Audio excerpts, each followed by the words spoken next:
Hi, I'm Karen Hurt, and I'm here with our next edition of Asking for a Friend.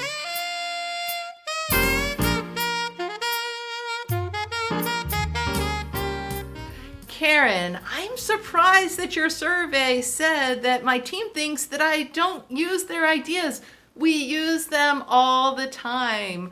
What am I doing wrong?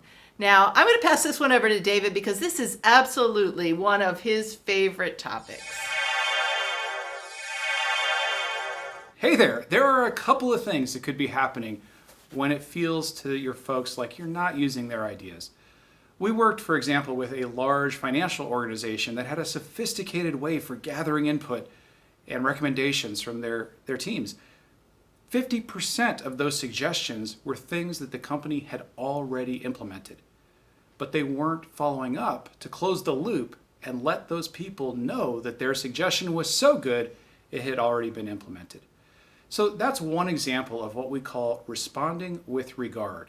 If the idea is already being used, thank the person for sharing and contributing and taking the time to think. Add some information to the conversation and then invite them to keep contributing. You can do the same process if you get an idea that's ready to be tested. Hey, thanks so much. We really appreciate this. This is how we're going to trial it. This is how we're going to test it. And we'd invite you to be involved in that. Or if you can't do that, to keep thinking about other ideas. But what if you get an idea that is lacking information? Maybe it's not strategically aligned. Same process. Thank you so much for thinking about this. Really appreciate you doing that. Here's the thing. There's some other information you might not have.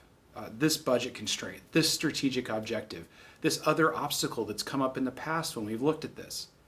And then invite them to continue thinking. We'd love to get your thoughts on how we might solve this set of problems.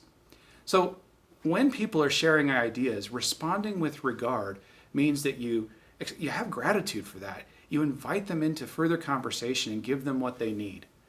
And you can even do it when you can't use the idea at all. Let's say that their idea just isn't going to move forward. Thank them for taking the time to think, to contribute. Add the information. We're not going to be able to use this idea. This is where we're going. This idea isn't necessarily taking us there, but I really appreciate you thinking about us. Here's where we could use your thinking. Do you have any ideas there? Responding with regard is a surefire way to maintain a consistent flow of micro innovations, solutions to problems, and game-changing ideas from your team.